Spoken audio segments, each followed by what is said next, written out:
오늘은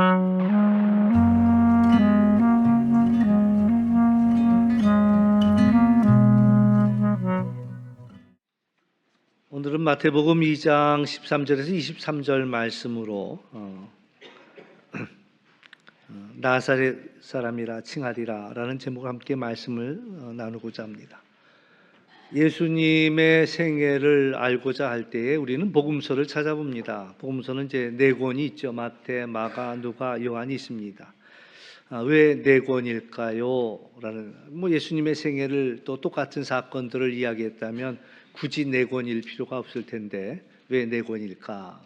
사실 이 네 권에서 이야기하는 예수님의 모습은 다 다릅니다. 그래서 네 권을 통해서 예수님을 우리가 살펴보는 거죠. 목적이 달랐기 때문에 그 이야기는 다른, 똑같은 사건을 이야기하면서도 또 어느 복음서에서는 그 이야기를 빼기도 했고 또 어느 복음서에서는 그 이야기를 다 넣기도 했고, 그러면서 같은 사건을 이렇게도 얘기했고 이렇게도 얘기했다. 그래서 하고자 하는 얘기가 달랐다라는 사실을 우리는 알아차릴 필요가 있습니다. 마태, 마가, 누가, 요한 중에서 제일 먼저 기록된 책은 마가복음입니다. 예수님의 공생애부터 시작합니다. 그러니까 복음서는 크게 딱 반으로 나누어지지요. 예수님이 십자가 위에 돌아가신 그 일을 전해주고요. 또 반은 그 예수님이 어떻게 살아왔는가를 이야기해 줍니다.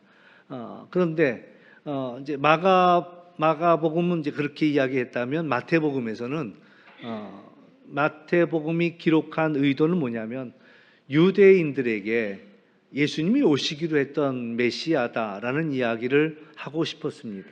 구약의 사건들을 인용해 와서, 그래서 바로 이분이 그 하나님의 약속을 이루신 분이다. 오늘 읽은 본문에도 짧은 10절 속에 말씀을 이루려 함이라는 이야기가 3번이나 되풀이되고 있습니다. 예수님은 누구시냐? 말씀대로 약속대로 오신 분이다라는 이야기를 해주고 있죠. 마태복음이 유대인들을 염두에 두었더라면 그 다음에 쓰여진 누가복음은 유대인뿐만 아니라 모든 이방인들도 하나님의 백성이라는 얘기를 합니다. 그러니까 예수님의 탄생 이야기는 마태, 마가, 누가, 요한 중에서 두 군데만 나옵니다. 첫 번째는 마태복음에서, 마가복음에서는 그 이야기를 하지 않아요.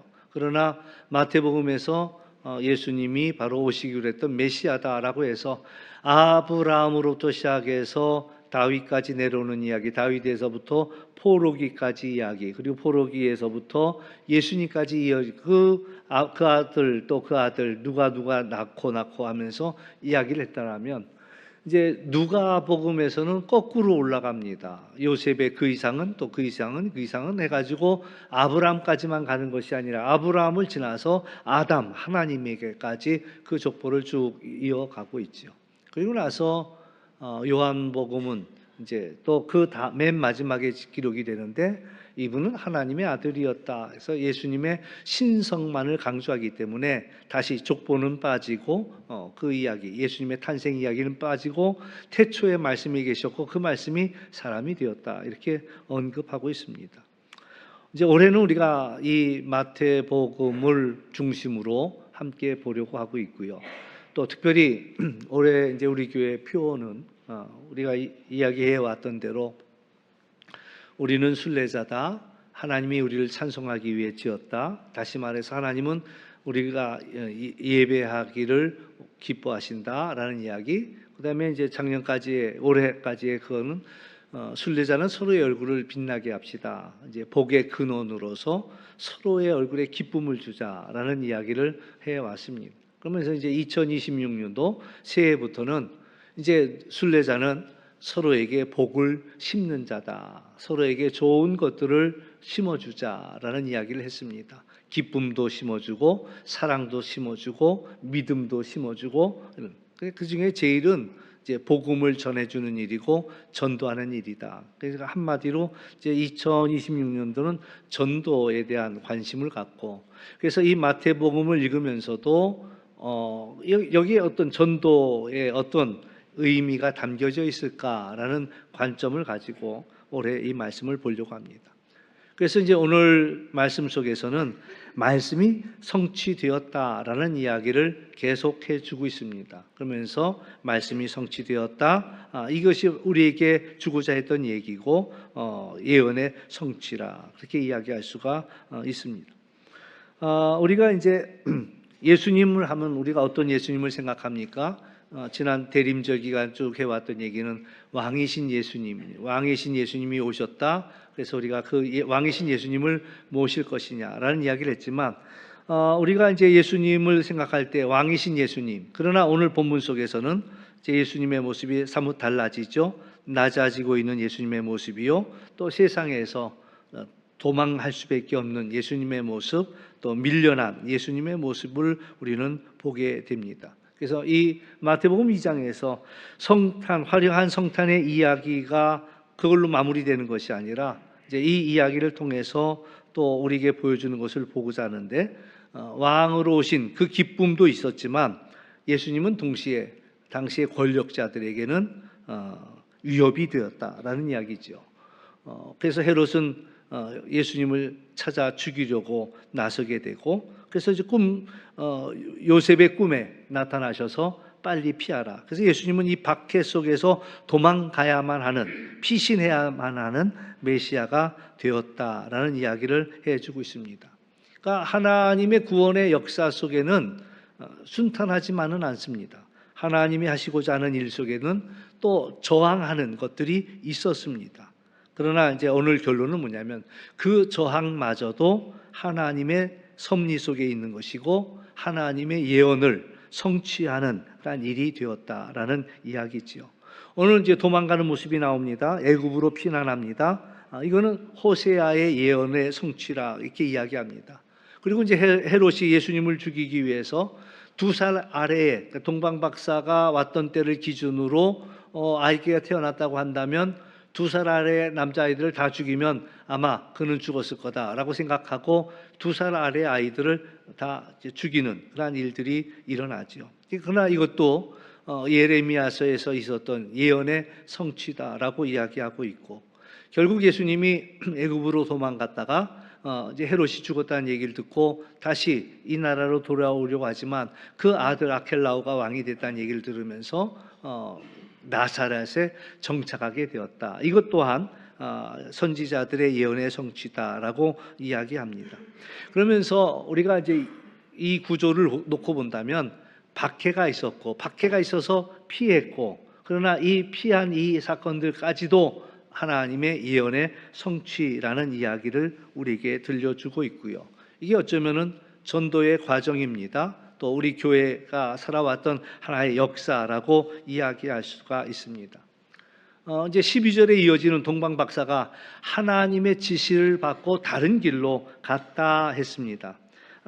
동방 박사는 같은 길로 가지 않았습니다. 예수님을 만난 후에 다른 길을 걷게 되었다라는 겁니다. 그러니까 전도한다라는 것의 의미는 뭐냐면 이제까지 살아온 길을, 다른 길을 걷게 하는 것이 바로 전도라, 이렇게 이야기할 수가 있습니다. 예수님을 만난 사람들은 이제 전과 다른 길을 걷습니다. 그 이전에는 헤롯을 향하는 길, 또 명예를 구하고 높은 위치를 구하고 권력을 구하고, 또 이 일들이 다소 평탄하고 안전한 길이라고 한다면 이제 예수님을 만난 사람들은 그 길을 돌아갈 수가 없다라는 이야기입니다. 그러면서 이제 올 새해를 우리가 시작하면서 우리에게 던져야 할 질문이 하나 있습니다. 나는 여전히 헤롯이 걸어가는 길, 세상이 걸어가는 길, 그 길을 우리는 따라갈 것이냐, 성공과 안정을 위해서 우리는 살아갈 것이냐, 아니면 예수님을 믿는다 하면서 삶의 방향이 바뀌지 않은 그러한 삶을 살 것이냐, 아니면 예수님을 만난 사람으로서 우리의 삶의 방향을 바꿀 것이냐라는 것들을 생각해 볼 필요가 있습니다. 오늘 이제 13절에서 15절 말씀은 예수님은 애굽으로 피난을 갑니다. 그러니까 예수님의 첫 번째 모습은요, 피난자의 모습입니다. 난민이 되셨다라는 얘기입니다. 자고 있는데 주의 천사가 요셉에게 현몽해서 일어나 아기와 그 어머니를 데리고 애굽으로 피하여 내가 너에게 이르기까지 거기 있으라. 예수님의 어린 시절, 예수님의 이 첫 모습은 매우 불안하기 짝이 없는 불안정한 상황 속에 놓였다라는 이야기입니다. 태어나자마자 생명의 위협을 받았고 그리고 나라를 떠나 애굽으로 피난 가야 했다. 그러나 이것 역시 호세아 11장 1절의 성취로 보고 있다라는 얘기입니다. 사실 애굽 땅은 생각하고 싶지 않은 땅입니다. 이스라엘 백성들에게 있어서 노예가 되었던 종살이로 했던 땅이지요. 그러나 이제 하나님께서는 이 애굽을 또한 구원의 경로로 쓰고 있다라는 이야기입니다. 참 굉장히 중요한 이야기예요. 우리가 전도를 하려고 할 때 우리는 누구를 생각합니까? 괜찮은 사람들을 생각하는 거예요. 또 안정된 사람들을 생각합니다. 그러나 오늘 이 이야기는 이 복음은 애굽 도망간 그 자리에서부터 복음이 시작이 된다라는 이야기입니다. 또 이 일로 인하여서 예루살렘에 있던 이 베들레헴에 있던 여인들의 아이들을 빼앗기는 칼로 인하여 정말 죽음을 당하는 그런 상처가 있죠. 이 상처의 자리에서부터 복음이 시작이 된다.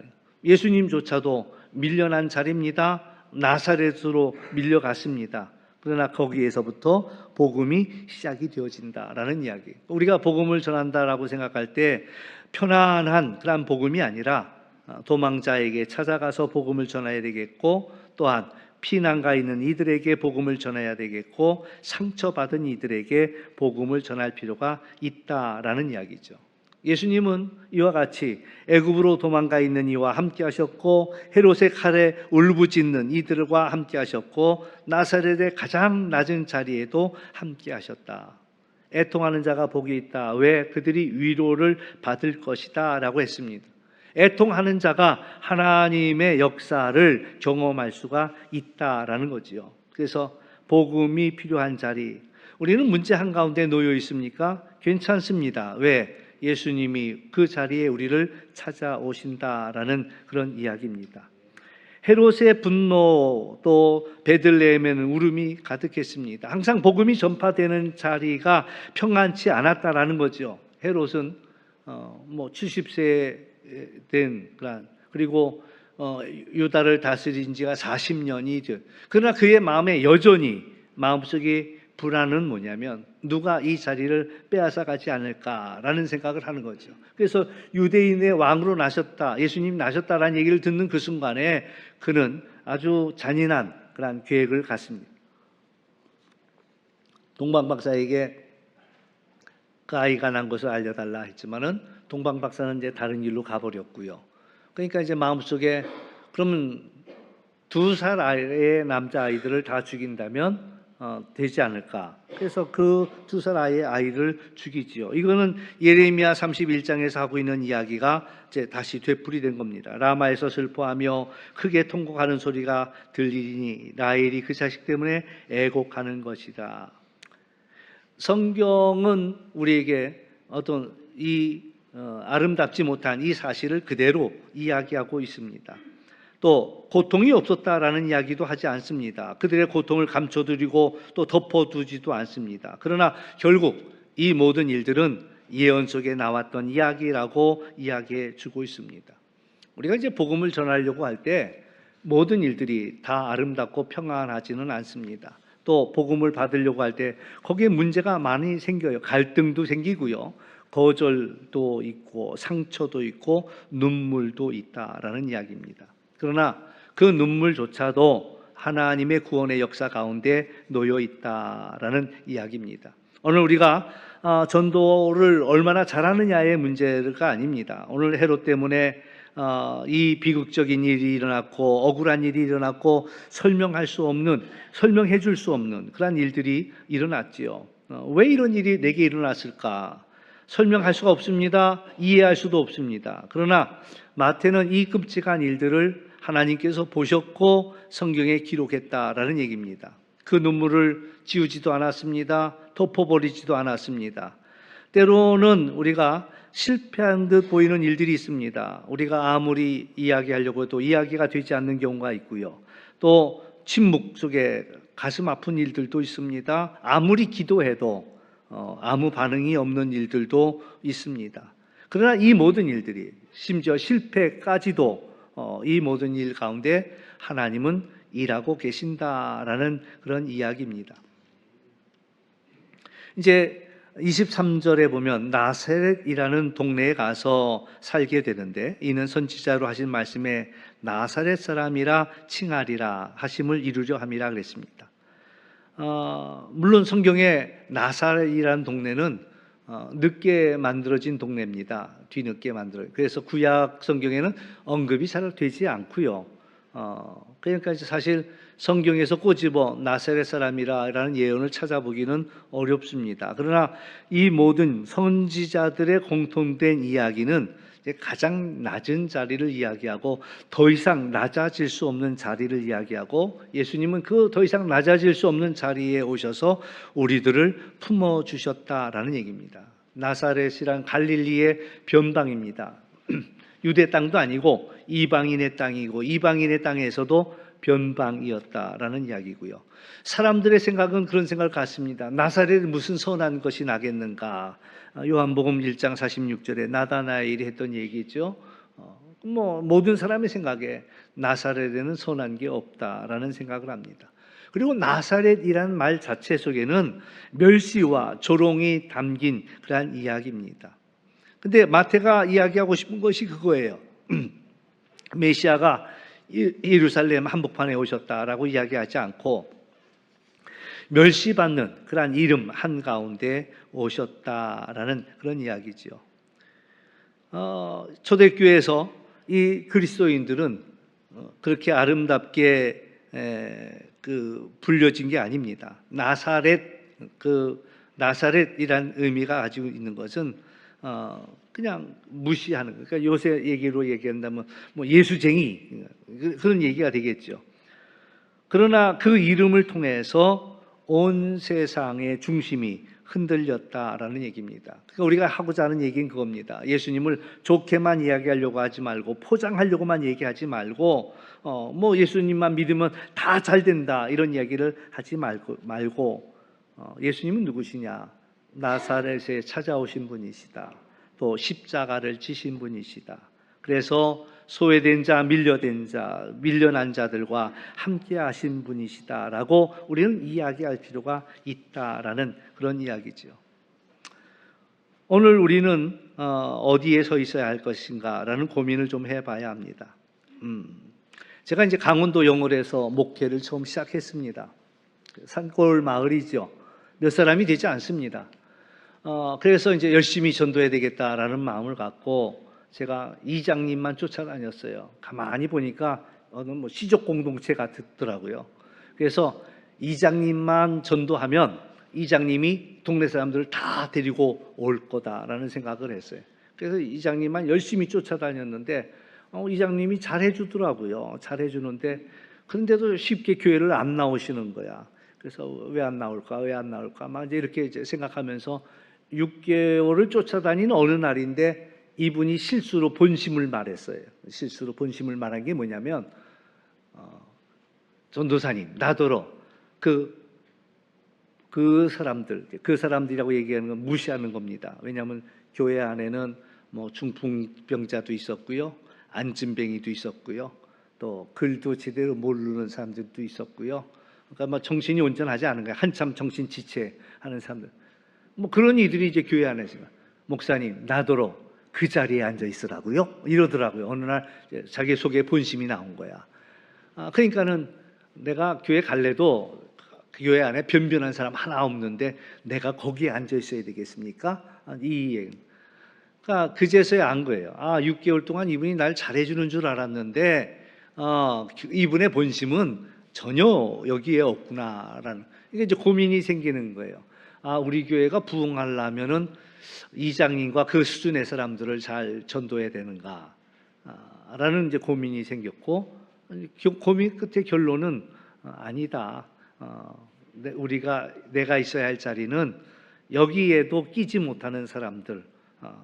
그러니까 이제 교회 나오는 사람들은 누구냐면 본인들이 그런 얘기를 해요. 그러니까 어떤 분에게 전도를 해갖고 교회 갑시다 이렇게 얘기를 하잖아요. 그러니까 이제 그분이 교회 나온다고요. 그러면 마을 회의에서 그런 얘기해요. 자네 요새 교회 나간다며?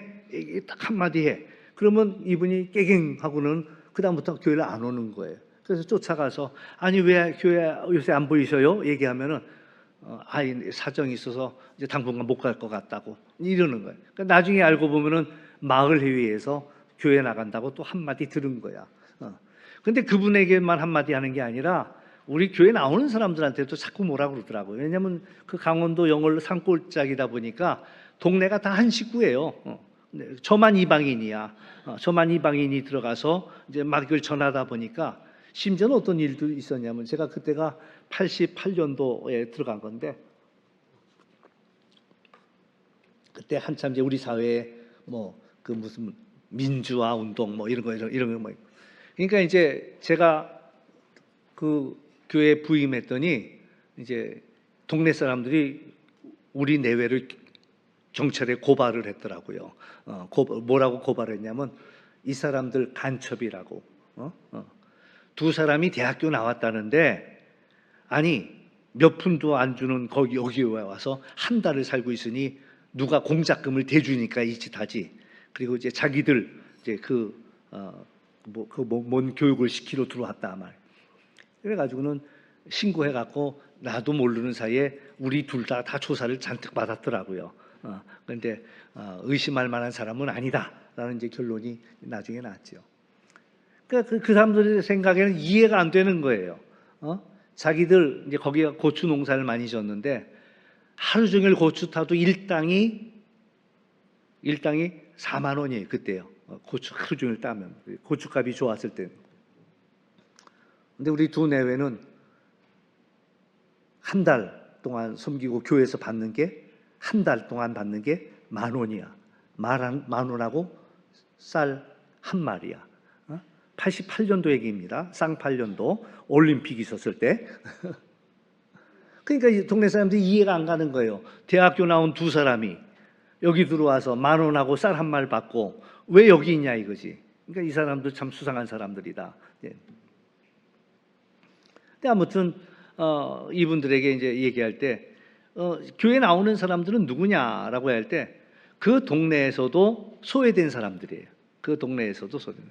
그러니까 이제 이분들이 그분들한테도 뭐라고 그래요. 교회 나가지 말라고. 왜 교회 나가냐고. 그러면 이제 이분들이 하는 얘기가 있어. 니들이 언제 나 도와준 적이 있어? 그래도 교회는 우리 챙겨줘. 교회 나가면 먹을 것도 챙겨주고 또 아프면 병원도 데려다주고 약도 사다주고 니들 언제 나한테 해준 적이 있냐고. 그러면서 이분들이 뭐라고 동네에서 핍박을 해도 그래도 교회 나오더라고요. 그래서 제가 이제 잠시 고민을 한 거야.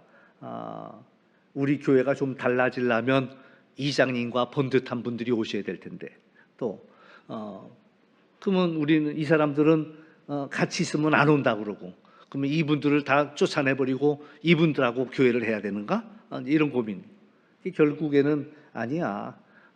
하나님이 이분들 위해서 내가 필요하니까 날 이곳으로 부르신 거야라는 마음을 갖고 이제 거기서 한 2년 넘는 시간들을 이제 섬겼던 일들이 있습니다.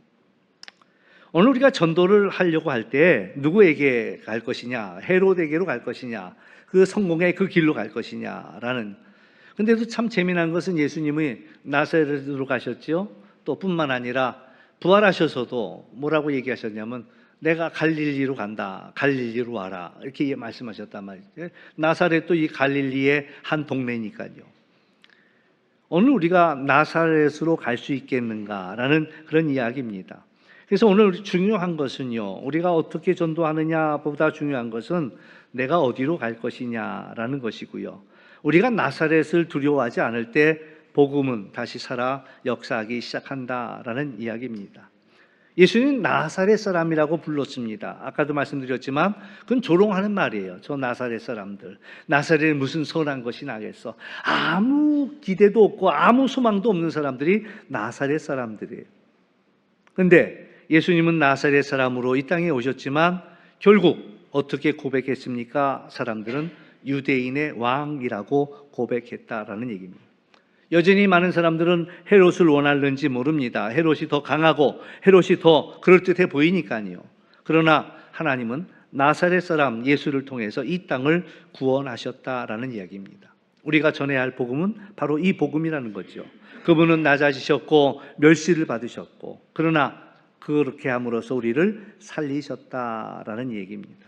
우리는 전도를 할 때 좀 말 좀 잘해야 되지 않을까라는 생각을 합니다. 내가 무슨 재주로 저 사람을 설득할 수 있을까? 또 저 사람이 뭐라고 할 때 우리가 거절은 받지 말아야 될 텐데 어떻게 하면 전도를 잘할 수 있을까라는 기술을 우리는 생각해 봅니다.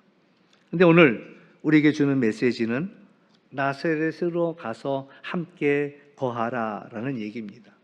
예수님이 첫 번째 우리에게 보여준 것은 애굽으로 내려갔습니다. 애굽에 가서 또 나사렛으로 갔습니다. 나사렛에서 거기는 아무 기대도 없고 아무 소망도 없는 자리에 그러나 예수님은 그들에게로 갔습니다. 그러니까 전도는 뭐냐? 그들에게로 가는 겁니다. 믿음 없는 사람들에게 가고 상처 많은 사람들에게 가고 문제가 많은 사람들에게 가고 그리고 그들과 함께 머무는 것이다. 뭘 하려고 할 것 없이 그들의 아픔 속에 함께 놓여져 있는 일들이다. 예수님께서도 세례 요한의 제자들이 찾아왔을 때 오실 그이가 당신 맞습니까? 라는 질문했을 때 예수님이 와서 봐라. 내가 뭘 하는지 보고 가서 얘기해라. 이렇게. 빌립이 나다나에게 전도할 때도 무슨 나사렛에 선한 것이 있겠느냐. 그러니까 한번 와서 봐라. 말할 것도 없이 와서 봐라. 이런 얘기를 했어요. 그래서 우리는 그것을 가지고 전도할 때도 와서 보라고 얘기를 참 많이 합니다. 그러나 지금은 와서 보라고 이야기하는 것이 아니라 내가 당신에게로 가겠다라는 것이고요. 전도는 뭐냐라고 이야기한다면 동행이라고 이야기할 수가 있습니다. 하나님은 모든 말씀을 이루시는 분이에요. 하나님이 이 모든 일, 끔찍한 일까지도 슬픈 일까지도 아이들이 원인도 모르고 학살당했습니다. 가톨릭에서는 이 날짜를 가르쳐가지고 무고하게 죽은 어린이들을 위한 날 이렇게 정했더라고요. 아무튼 우리는 이해할 수 없는 이 사건들이에요. 그러나 이 이해할 수 없는 이 모든 일까지 다 포함해서 하나님의 말씀이 이루어지더라라고 이야기합니다. 그러니까 하나님은 어떤 형편의 어떤 문제 가운데 우리가 놓였다 할지라도 하나님은 마침내 그 뜻을 이루시는 분이에요. 거기에 우리가 필요한 것은 순종하는 일이다라는 거예요. 잠자고 있는 요셉을 흔들어 깨우면서 빨리 일어나라. 지금 당장 빨리 이 아이를 데리고 애굽으로 가라. 그러니까 요셉은 거기에서 그냥 그저 순종한 거예요. 하나님의 말씀에 왜라는 질문 안 하고 왜 이 밤중에 왜 이 하필이면 그러나 순종하였을 때에 하나님의 말씀이 이루어졌다라는 이야기고요. 그러므로 오늘 우리들도 하나님의 말씀에 순종해서 나사렛으로 가는 거예요. 하나님이 우리들로 올라오라고 했으면 우리는 올라갈 재주가 없습니다. 그러나 우리는 내려갈 수 있다면 내려갈 수는 있는 거예요. 그랬을 때 오늘 우리는 나사렛으로 내려가는 일들을 오늘 우리에게 말씀하셨다라는 거예요. 오늘 말씀이 필요한 이들에게 우리가 내려가는 한 해, 그래서 올 한 해를 우리가 살아가면서도 주님과 함께 그 나사렛까지 내려갈 수 있는 우리 모두가 될 수 있기를 주의 이름으로 축원합니다. 기도합니다. 하나님 아버지, 오늘 우리에게 나사렛까지 오신 예수님을 보게 하시니 감사합니다. 높은 곳으로 우리를 부르지 않고 우리가 서 있던 낮은 자리로 와주신 주님을 바라봅니다. 우리가 준비된 모습이 아닐지라도 있는 모습 그대로 주님 앞에 나갈 수 있도록 인도하여 주옵시고 우리 인생에 주님이 주인 되어 주시기를 원합니다. 우리가 주님을 붙드는 것이 아니라 주님이 우리를 붙들어 주기를 원합니다. 그리고 편안한 자리에서 예수님을 부르는 것이 아니라 헤롯이 있는 자리에서 우리의 믿음을 지키는 것이 아니라 올해는 예수님이 계신 자리까지 내려갈 수 있도록 인도하여 주옵시고 나사렛이라 불리는 자리에까지도 주님이 계신다면 그 자리가 복이 되게 하여 주옵소서. 이제 말보다 삶으로 또 설명보다 동행으로 복음을 전하는 우리가 되게 하여 주옵소서. 나사렛 예수 함께하는 한 해가 되어지기를 간절히 원하고 예수님의 이름으로 기도하옵나이다. 아멘.